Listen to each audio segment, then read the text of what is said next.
Hello दोस्तों, welcome to Toppers Galaxy. Friends, आज के सेशन में हम बात करने वाले हैं DSSB TGT English literature session से। फ्रेंड्स, जैसा कि आप सबको पता है कि DSSS में जो ऑफिशियल सिलेबस अनाउंस कर दिया है उसी के तहत यूनिट वाइज हम पढ़ाई कर रहे हैं और आज हम यूनिट 5 को पढ़ेंगे। जिसमें ब्लॉक नंबर 1 है नॉन फिक्शनल प्रोज। उसमें फर्स्ट नंबर है मैरी वोल्स्टनक्रॉफ्ट का writing, one of the most important writing, a vindication of rights of women. Friends, इसी के तहत आज जो है हम सेशन को कंप्लीट करेंगे, इन्हीं की राइटिंग के ऊपर बात करेंगे। फ्रेंड्स, जैसे आप सबको पता है कि हमने कहा है आपके साथ, बिल्कुल वादा है हमारा कि इस बार हम साथ मिलकर DSSB पे TGT पार करके रहेंगे। तो डेफिनेटली वीडियो के लास्ट तक बने रहिएगा। हम जो है मैरी वोल्स्टनक्रॉफ्ट से रिलेटेड एक एक चीज़ जो है डेफिनेटली कवर करने वाले हैं, उनकी राइटिंग से रिलेटेड। और आपका मेरा वादा है आपसे, इस टॉपिक से रिलेटेड आपका एक भी क्वेश्चन एग्जाम में रॉन्ग डेफिनेटली नहीं होगा। अब डेफिनेटली यहाँ से जो है 1 मार्क अचीव करके जाएंगे और आपके जितने भी अगर क्वेश्चन रिलेटेड आते हैं तो आप डेफिनेटली जो है उनको अचीव कर पाएंगे और अपने जो मार्क को सिक्योर कर पाएंगे। ठीक है, चलिए आज का सेशन स्टार्ट करते हैं। फ्रेंड्स, अगर हम बात करें मैरी वोल्स्टनक्रॉफ्ट की, फ्रेंड्स ये बहुत इंपॉर्टेंट राइटर रही हैं अगर हम बात करें 18th सेंचुरी की। फ्रेंड्स, इनकी जो राइटिंग है, जो राइटिंग आप देख रहे हैं, a vindication of rights of women. Friends, Mary Wollstonecraft पहली ऐसी महिला है जिन्होंने वुमेन राइट के बारे में बात किया। इनसे पहले आप देखेंगे किसी ने भी अभी तक आवाज़ नहीं उठाई थी वुमेन राइट्स के लिए, है ना। अभी तक सब हाँ ये सब बात करते, लेकिन पहली महिला हैं जिन्होंने वुमेन राइट के बारे में बात की और सिर्फ बात ही नहीं, बेबाकी से बात करी अपनी राइटिंग्स में। ठीक है फ्रेंड्स, ये राइटिंग जो है इन्होंने जो है 1792 में लिखी थी। ठीक है, और आपको बता दें कि ये इतनी ज़्यादा शार्प वुमेन थी कि ये सारी राइटिंग इन्होंने 6 वीक में ही लिख के ख़त्म कर दिया था। ठीक है, 1792 में लिखा, 6 वीक में लिख के ख़त्म कर दिया। ये इंपॉर्टेंट चीज़ थी जो आपको बताना ज़रूरी था। ठीक है, एक और बात है कि ये जो राइटिंग है इनकी, ये 13 चैप्टर्स में लिखी हुई है। ठीक है, कितने में? 13 चैप्टर्स में लिखी हुई है एक बुक में। ठीक है, तो ये छोटी मोटी चीज़ें थी जो आपको बताना ज़रूरी था। ठीक है, और ये पहली ऐसी महिला है जिन्होंने फेमिनिज्म पे बात की है। ठीक है, तो ये छोटी चीज़ें थी जो हमें थोड़ा सा ध्यान में रखनी चाहिए मैरी वोल्स्टनक्रॉफ्ट के बारे में। फ्रेंड्स, देखिए, वोल्स्टनक्रॉफ्ट जो है एक ऐसी लेडी थी जो समाज में जागरूकता के बारे में बात करती थी, समाज में वुमेन राइट के बारे में बात करती थी, समाज में महिलाओं को जगाने का काम किया करती थी। कैसे काम करेंगी उस टाइम पे? देखिए, हम बात कर रहे हैं 18th सेंचुरी की। फ्रेंड्स, बहुत डिफ़िकल्ट था महिलाओं को उन्हीं के राइट्स के बारे में अवगत कराना। बहुत मुश्किल था लोगों के दिमाग में ये बात डालना कि भाई इक्वालिटी दो, और इक्वालिटी आप भीख में नहीं दे रहे हो। इक्वालिटी तो जो है हमारे समाज का जो है एक बहुत समय से चला आ रहा, एक कहते हैं ना, हमारा हक है जो आपको देना ही चाहिए। आप इक्वलिटी नहीं काम करोगे, इक्वलिटी पे काम नहीं करोगे, इक्वलिटी नहीं दोगे तो समाज आगे बढ़ ही नहीं सकता। इसी के बारे में मैरी वोल्स्टनक्रॉफ्ट बात करती हैं। फ्रेंड्स, देखिए, कभी भी कोई चीज़ होता है तो ऐसे अचानक एक दिन में नहीं हो जाता। आपने देखा होगा कोई रिवोल्यूशन होता है, एक दिन में कभी कोई रिवोल्यूशन नहीं होता, उसके पीछे बहुत सारी चीज़ें बहुत पहले से चली आ रही होती हैं। वैसे ही जो हमारी मैरी वोल्स्टनक्रॉफ्ट हैं, इन्होंने भी जो अपनी राइटिंग लिखी, जो इनकी इंस्पिरेशन आई, वो ऐसा नहीं कि एक दिन में इनको इंस्पिरेशन आ कि इन्होंने राइटिंग लिख दिया। ठीक है, उसके लिए भी बहुत सारी चीज़ें हुई। उसके लिए मेजर फैक्टर क्या है, देखिए यहाँ पे कि इन्होंने क्या किया, एक चार्ल्स मॉराइस डे टेरेंट पेरीगोल्ड थे, इनकी एक रिपोर्ट आई थी 1790। आई एम सॉरी अगर प्रोनाउंसिएशन में थोड़ी बहुत प्रॉब्लम हो गई हो तो आई होप करेक्ट होगी। ठीक है, तो 1791 में इनकी जो है रिपोर्ट आई थी। इसमें लिखा हुआ था कि जो फ्रेंच नेशनल असेंबली में इनकी आई थी रिपोर्ट, है ना, उसमें बोला गया था कि जो महिलाएं हैं, है ना, कि इसमें रिपोर्ट इस बारे में बात की गई थी कि this report is only address to the public education to man and stated that women should only receive the domestic education। मतलब इनका कहने का क्या मतलब था फ्रेंड्स? ये इनका कहने का मतलब ये था कि सिर्फ महिलाओं को जो है इनको डोमेस्टिक एजुकेशन दो, इनको सिर्फ डोमेस्टिक एजुकेशन की ज़रूरत है, इनको और बाकी सारे एजुकेशन की ज़रूरत नहीं है। ये बात की थी इन्होंने। अब इस पर जो है जो हमारी वोल्स्टनक्रॉफ्ट थी, इनका दिमाग सनक गया। इन्होंने कहा ऐसे कैसे भाई, अगर आप सिर्फ महिलाओं को डोमेस्टिक एजुकेशन के बारे में सिखाएंगे तो बाकी के जो अदर फील्ड्स है उसका काम कौन सीखेगा? है ना। इसका काम तो ऐसे हो गया ना कि बाकी सब काम मेन सीखेंगे और आप वही सोसाइटी को रन करेंगे, हमारा तो वजूद ही खत्म हो जाएगा। हम क्या करेंगे, हमारा कोई सेल्फ रिस्पेक्ट नहीं है। इसी सब चीज़ों के लिए, इन सब चीज़ों को जगाने के लिए जो है यहाँ पे मैरी वोllstonecraft ने एक जो है मुहिम छेड़ी और उन्होंने एक राइटिंग लिखी, जो राइटिंग जो है आपके स्क्रीन पर दिख रहा है। क्या नाम है उस राइटिंग का, बताइए क्या नाम है? Vindication of rights of women, ये राइटिंग लिखी इन्होंने। ठीक है, चलिए आगे बात करते हैं। फ्रेंड्स, अगर हम बात करें यहाँ पे जो हमारी राइटर हैं मैरी वोllstonecraft, इनके बारे में बेसिक इन्फॉर्मेशन मैं आपको दे दूँ तो ये भी एक महिला थी जिनको भी बहुत ज़्यादा एजुकेशन नहीं मिली थी। अगर हम बात करें एजुकेशन की, बहुत ज़्यादा डिटेल एजुकेशन इनको भी नहीं मिली थी। पहले के टाइम पे फ्रेंड्स ये होता था कि ऐसा नहीं है कि हमारे जो एंशिएंट टाइम पे ये प्रॉब्लम थी, है ना। एंशिएंट टाइम पे तो महिलाओं को हर सुख सुविधा थी, हर चीज़ थी, वो सशक्त भी होती थी, घर के काम में भी उनको आता था। बाहर की चीज़ें, मतलब बाहर की चीज़ें उसको क्या ही होती थी, खेती करना और बाकी चीज़ें हैं, युद्ध कला में उनको निपुण होना, ये सब पहले भी आता था। लेकिन जो बीच का जो फेज़ आया ना, वहाँ पर चीज़ें खराब हो गई। और ना सिर्फ इंडिया में, बाहर भी ये सब चीज़ें हुई। ठीक है, बाहर भी सब चीज़ें होने लगी, जिसकी वजह से महिलाएं जो हैं अपने खुद के एग्जिस्टेंस पे क्वेश्चन रेस करने लग गई। तो यहाँ पे जो मैरी वोllstonecraft है कहती हैं कि भाई आप जो है, मतलब इनके घर में भी इनको बहुत ज़्यादा एजुकेशन नहीं दी, बेसिक एजुकेशन दी गई। और उस टाइम पे जो है बेसिक एजुकेशन भी जो है, जो अपर क्लास महिलाएं होती थी, मतलब इलाइट क्लास फीमेल होती थी, सिर्फ इलाइट क्लास फीमेल को ही जो राइट था कि वो एजुकेशन ले सके। ठीक है, बाकी लोअर मिडिल क्लास जो लोअर था और लोअर मिडिल क्लास जो फीमेल थे, उनको तो हक भी नहीं था पढ़ने लिखने का, कुछ नहीं। आप बॉर्न हुई हो, आप घर में रहो, खाना पीना बनाओ, आपका सिर्फ क्या काम है, घर के लोगों को फीड करना जो बाहर चला के दिया जाएगा।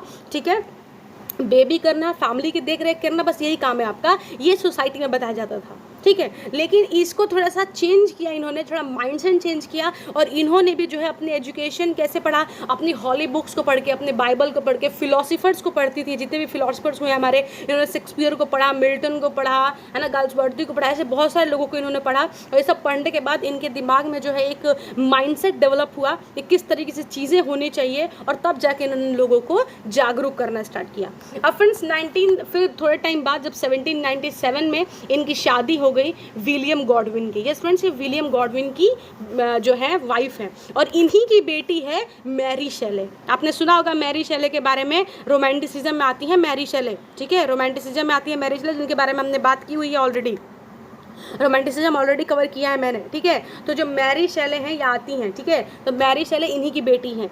ठीक है, मैरी नाम था, शैले से शादी करने के बाद पीबी शैले शादी होती है उनकी, मैरी शैले नाम हो जाता है उनका। ठीक है, और ये खुद वाइफ है विलियम गॉडविन की। तो फ्रेंड्स यहाँ पे वाइफ है विलियम गॉडविन की, वो तो ठीक है, लेकिन इनकी खुद की भी बहुत बड़ी आइडेंटिटी है, क्योंकि इन्होंने बहुत बड़ी बात की है फेमिनिज्म के लिए। ठीक है, इन्होंने बोला है कि उस वक्त क्या होता था फ्रेंड्स कि वुमेन की पढ़ाई पर कोई ध्यान नहीं देता था। ठीक है, सोसाइटी को बदलने की ज़रूरत थी। लोग बोलते थे कि जो महिलाएं हैं उनको सोसाइटी क्या बोलती थी कि आपको क्या करना है, अपने सिर्फ ब्यूटी स्टैंडर्ड पे ध्यान देना है, आप खूबसूरत दिखो, आप अच्छे कपड़े देखो, आप पहनो, आप फैशनेबल रहो। ठीक है, इसके बारे में बात करती थी वो। ठीक है, कि आप फैशनेबल रहिए, आप अच्छे से जो है अपने आप को अच्छा प्रेजेंट कीजिए, इसके बारे में बार बार मैरी शेले मतलब जो हमारी ये है। ठीक है, तो इसके बारे में बात किया करती थी। उस वक्त जो है जो हमारे वोllstonecraft हैं, इन्होंने बहुत बेबाकी से बात की। इन्होंने कहा कि नहीं भाई, सिर्फ फीमेल्स को ही नहीं, जो कि ऊंचे तबके से बिलोंग करती है, जो इलाइट क्लास है, आपको लोअर और मिडिल क्लास जो वुमेन है उनको भी एजुकेट करना चाहिए। आप उन्हें एजुकेट करोगे तो ही जो है वो आपको हेल्प कर पाएंगे आपकी सोसाइटी को डेवलप करने में। कहते हैं ना, एक मराठी में एक कोट है कि मुलगी सिखली प्रगति झाली। ठीक है, ऐसा एक कोट मराठी में बोला जाता है, महाराष्ट्र में है। तो यहाँ पे क्या है, मतलब एक आप फीमेल को एजुकेट करते हो तो बहुत सारे लोगों को साथ में लेके जाती है। ठीक है, तो बहुत सारे लोगों को साथ में लेके जाती है और अपने हर किसी को अपने घर में सिखाती है। जो छोटे बच्चे होंगे उनको एजुकेट करेगी। तो अल्टीमेटली आप एक फीमेल को सिखा रहे हो, साथ साथ जो है बहुत सारी पीढ़ियों को सिखा रही है। ठीक है, तो ये बहुत इंपॉर्टेंट चीज़ थी जो मैरी शेले ने बोली और सोसाइटी में बात की इसके बारे में, और अपनी किताब में लिखा उन्होंने कहा कि फीमेल को सिर्फ आप ब्यूटी स्टैंडर्ड के बेसिस पर मत जज करो। और उन्होंने फीमेल्स को रिक्वेस्ट भी किया, जैसे आज के टाइम पे भी हम देखते हैं, अगर हम इंडिया की भी बात करें, यहाँ पे भी आप देखोगे कि जो स्पेशली जो लड़कियाँ हैं, जो लेडीज़ हैं, है ना, अनमैरिड जो लड़कियां हैं, वो अपने आप को खूबसूरत दिखाने के चक्कर में लगी हुई, कैसे हम बहुत सुंदर दिखें, हम ये पहन लें, हम वो पहन लें। उस फ्रेंड्स बिलीव मी, उससे कोई सुंदर नहीं बनता। आपको लग रहा है ना कि आप ये पहन लोगे और आप बहुत ज़्यादा सुंदर बन जाओगे तो उससे लोग आपकी इज्जत करेंगे, नहीं। आप खुद जो है अपने आप को डेवलप करो, अपने आप को इतना मजबूत बनाओ, किसी की हिम्मत ना हो कि आपको आंख उठा के देख ले। ठीक है, आपको इस तरीके से काम करना चाहिए, इस तरीके से नहीं कि आप बहुत सुंदर बन जाओ, अरे ये मुझे ऐसे देख रहे हो, कैसे देख रहे हैं आपको भी पता है। ठीक है, तो हमको ऐसे नहीं करना है, हमको अपने आप को इतना ज़्यादा स्ट्रॉन्ग बनाना, इतना ज़्यादा डेवलप बनाना है, कोई आंख उठा के देखने से पहले ना 100 बार सोचे, ऐसे अपने आप को स्ट्रॉन्ग बनाना है। ठीक है, तो यही सब बातें करती हैं यहाँ पे हमारी ऑथर मैरी वोllstonecraft। ठीक है, ये बात करती है वर्च्यू के बारे में, बोलती है किस तरीके से जो फीमेल्स को है अपने वर्च्यू को डेवलप करना चाहिए, हमें इस तरीके से अपॉर्चुनिटी मिलनी चाहिए। ऐसा नहीं है कि हमें सिर्फ और सिर्फ जो है ये बात करनी चाहिए कि सिर्फ महिलाओं को सिर्फ किचन के बारे में और हाउसमेड बना के रख दो कि वो सिर्फ घर पे काम करे, है ना, हमें ऐसी बात नहीं करनी चाहिए। और सोसाइटी में महिलाओं को ना कि सिर्फ इंडिया में, बाहर में बहुत दबा के रखा जाता था, उनको जो है प्रॉपर्टी के बारे में नहीं बताया जाता था, उनको जो है उनकी शादी हो गई, अल्टीमेट गोल क्या है, शादी ही अल्टीमेट गोल है ना, कि आपकी शादी हो गई अब आप जानो, ये सब चीज़ों के बारे में बात करती थी वो। ठीक है, इवन उन्होंने तो बहुत सारे जो राइटर्स हैं उनको भी उन्होंने बहुत लताड़ लगाई है। अगर आप देखोगे कि रूसो बहुत माना जाना चेहरा है, अगर हम बात करें लिटरेचर की तो रूसो की एक राइटिंग थी ऑन एजुकेशन, उस पर कहती हैं ये कि उसमें मतलब रूसो ने लिखा है कि वुमेन को जो है इतना ही पढ़ाओ जितना कि वो मैन को सर्व कर सके, इस तरह के स्टेटमेंट दिए गए हैं उस बुक में। मतलब आप वुमेन को सिर्फ इतना ही पढ़ाओ जितना कि वो काम आ सके जो है मेन के लिए। जैसे पहले के टाइम पे क्या होता है हमारे इंडिया में, जो फीमेल पढ़ाई पे इतना कोई ध्यान नहीं देता था, अल्टीमेट गोल है भाई मैरिज, महिला की शादी करा दो, बस बात खत्म हो जाने, लोग कहते हैं आप जानो आपकी किस्मत जानो, है ना, इस तरह के स्टेटमेंट्स यूज किए जाते हैं। तो यहाँ पे जो है रूसो ने एक बात कही कि आपको क्या करना है, आपको ध्यान देना है। क्या ध्यान देना है कि आपको महिलाओं को उतना ही पढ़ने देना है जितना कि वो मेन को सर्व कर सके। सोचो इस तरह के स्टेटमेंट दिया गया, इन सब स्टेटमेंट्स को जो है मैरी वोllstonecraft ने बहुत लताड़ा है, उन्होंने बोला ये बिल्कुल गलत है। ठीक है, उन्हें बोला बिल्कुल गलत है ये, आप महिलाओं को सिर्फ जो है घर के काम करने तक ही प्रतिबंधित नहीं रह सकते, आपको जो है अदर फील्ड में भी काम करना चाहिए। ठीक है, आपको अदर फील्ड में भी, जैसे आप जो जितने भी अदर फील्ड से, डॉक्टर हो गया, इंजीनियर हो गया, सिविल लॉ हो गया, पॉलिटिक्स हो गया, ठीक है, तो इन सब फील्ड में भी जो है हमको डेवलप होना है ताकि महिलाएं जो है और सारी चीज़ें सीख सकें। फ्रेंड्स ये बात बिल्कुल फैक्ट है, अगर आप फीमेल को एजुकेट नहीं करेंगे, उन्हें नहीं बताएंगे चीज़ें, उसको पता ही नहीं चलेगा। आप सोचो अगर किसी फीमेल को कोई बीमारी हुई हो, कुछ प्रॉब्लम हुई हो, वो डिलीवर नहीं करेगी, वो बता ही नहीं पाएगी उसको क्या हो रहा है। ठीक है, अगर उसको बेसिक अंडरस्टैंडिंग रहती है किसी पर्टिकुलर चीज़ के बारे में, तो एटलीस्ट वो अपना स्टेप ले सकती है, वो बता सकती है कि क्या हो रहा है क्या नहीं हो रहा है, या फिर खुद पे भी बेसिक रेमेडी से भी चीज़ों को सॉल्व कर सकती है। ठीक है, तो इवन वो अपने आप को ही नहीं, घर में भी किसी को प्रॉब्लम होती है तो वो जो है उस तरीके से टैकलिंग करके और अच्छे से चीज़ें टैकल कर सकती है, अच्छे से उनको जो बेसिक जो होता है ना हमारा कि बेसिक मेडिकल फैसिलिटी जो घर पे हम जो है होम केयर से दे सकते हैं, वो सब चीज़ दे सकती है।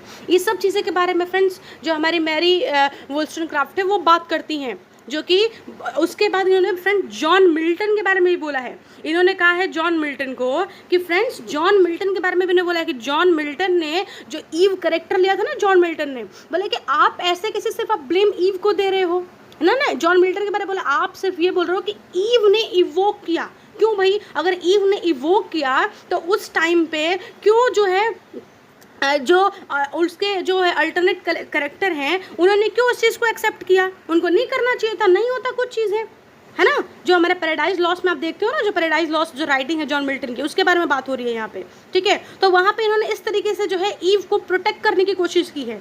ठीक है, आप यहाँ पे ईव को बदनाम कर रहे हो, यहाँ तक बोला है, यहाँ पे बोला है मैरी वोllstonecraft ने।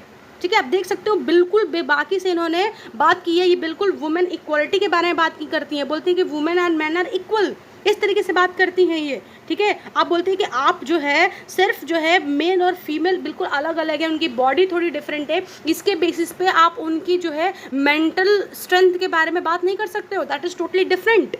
तो ये सब चीज़ों के बारे में बात की है जो हमारी राइटर हैं वोllstonecraft, जो कि बहुत सराहनीय है। उस टाइम में फ्रेंड्स बात करना इसके बारे में भी बहुत बड़ी बात मानी जाती थी, और ये बहुत इनको बहादुर महिला बोला जाता है कि उस टाइम पे भी इस तरीके की बेबाकी से बात की उन्होंने। ठीक है, अगर इसके अलावा आप देखोगे तो इन्होंने ये सब चीज़ों के बारे में बात की। इन्होंने बोला कि देखो आप जो है ये सब जो छोटी मोटी चीज़ें हैं इसके बारे में हर कोई बात करता है, हर किसी के पास कंप्लेन रहती है कि ये कंप्लेन है वो कंप्लेन है, हर कोई बोलता रहता है। ठीक है। ये मतलब जो सोसाइटी में जो मेन है वो हमेशा फीमेल पे शादी का जो है एक प्रेशर डाला करते हैं। वो हमेशा बोला करते हैं कि आप महिला को जो है मदरहुड एक्सेप्ट करना चाहिए, उनको मदरली रहना चाहिए, उनको सेंसिटिव होना चाहिए, ये सब बातें बोली जाती हैं हमेशा से। उनके वर्च्यू के बारे में कोई बात नहीं करता, ठीक है। लेकिन महिलाएं भी अगर बात करती है तो बस बात करके रह जाती हैं, आखिर उसका सोल्यूशन क्या है। तो फ्रेंड्स, जो मैरी वुllstonecraft है, पहली बार इन्होंने सोल्यूशन भी दिया। क्या सोल्यूशन दिया? इन्होंने बोला कि हमें कुछ इस तरीके के जो है प्री स्कूल्स ऑर्गेनाइज कराने चाहिए, हमें कुछ प्री स्कूल्स बनाने चाहिए, जिन प्री स्कूल्स में हमें को एजुकेशन रखनी चाहिए। क्या करनी चाहिए? कोएड रखना चाहिए। और इस कोएड में मेल और फीमेल जो है, मेल भी और फीमेल भी दोनों आएंगे, दोनों साथ मिल के पढ़ाई करेंगे। और यहाँ पे जो है हम बात करेंगे इक्वालिटी की, यहाँ पे हम रिवोल्यूशन की बात करेंगे। और इस मेल और फीमेल ये जो जनरेशन होगी, इसको हम इक्वालिटी सिखाएंगे, इसमें हम भेदभाव करने नहीं सिखाएंगे। हम सिखाएंगे कि दोनों किस तरीके से साथ मिलकर समाज को बहुत अच्छा दिशा दे सकते हैं। हम इस तरह की अच्छी बातें सिखाएंगे और जब ये बच्चे स्कूल से बाहर निकलेंगे तो ये समाज को बिल्कुल अलग दिशा में लेके जाएंगे। मतलब फ्रेंड्स, मुझे पहली बार जो है मतलब इंग्लिश अगर लिटरेचर की बात करें, कोई फीमेल की राइटिंग की बात करें, उन्होंने इस तरीके से प्रॉब्लम भी बताया है और उसका साथ में सोल्यूशन भी बताया है। ऐसी मैरी वुllstonecraft को हम बिल्कुल सलाम करते हैं, उन्हें प्रणाम करते हैं कि उन्होंने इतने अच्छे तरीके से अपनी बात को बेबाकी तरीके से रखा, वो भी 18th सेंचुरी में, जहाँ पे महिलाओं को कुछ बोलना जो है यहाँ तक बैन था। उन्होंने इस तरीके से राइटिंग लिखी, इनकी स्कूलिंग नहीं भी हुई थी, इसके बावजूद भी अदर सोर्सेज से पढ़ाई करके भी इन्होंने जो है अपने एजुकेशन को इस लेवल तक पहुंचाया और पहुंचा के जो है बिल्कुल अच्छे से अपने बात को प्रेजेंट किया, समाज के सामने रखा। और सिर्फ बात ही नहीं रखा, उसका सोल्यूशन भी बताया, ठीक है। तो बिल्कुल हम ऐसी महिलाओं की समाज में बहुत ज़्यादा ज़रूरत है जो महिलाओं को बहुत आगे लेके जाएं और समाज को एक बिल्कुल अलग दिशा दिखाएं, ठीक है। यही राइटिंग थी फ्रेंड्स, जो कि बहुत अच्छा लगा। मतलब मुझे डिलीवर करके भी आई होप आपको सुनकर भी बहुत अच्छा लगा होगा, आपको बिल्कुल मोटिवेशन मिली होगी। तो जो भी महिलाएं अभी इस लेक्चर को सुन रही हैं, डेफिनेटली आप कमेंट बॉक्स में बताओ, ठीक है, कितनी महिलाओं ने ये जो है लेक्चर सुना है, ठीक है। और हम साथ मिलकर इस बार डेफिनेटली एक सीट जो है अचीव करके रहेंगे DSSB में, ये वादा है मेरा आपसे। और बिल्कुल अपने आप को प्रूव करके दिखा दो कि आप किसी से भी कम नहीं हो, ठीक है। और जो मेल जुड़े हैं हमारे साथ, बिल्कुल भी आपको परेशान होने की ज़रूरत नहीं है। आपका तो भाई सब कुछ आप ही का है ना। आपको तो है बिल्कुल, समाज ने जिम्मेदारी दे रखी है, उस जिम्मेदारी से तो कोई भी पीछे नहीं हट सकता। इस समाज में रहना है तो जिम्मेदारी से पीछे हट के जी नहीं सकते। तो बिल्कुल उम्मीद जग रही है और एक सीट इस बार लेके रहना है। इसी उम्मीद के साथ आज का सेशन हम खत्म करते हैं। आई होप दोस्तों आपको हमारा वीडियो अच्छा लगा होगा। वीडियो को लाइक कीजिए और चैनल को सब्सक्राइब कीजिए। साथ ही आपका कोई व्यू है तो डेफिनेटली कमेंट बॉक्स में अपना व्यू दे सकते हैं, ठीक है। Thank you so much for watching.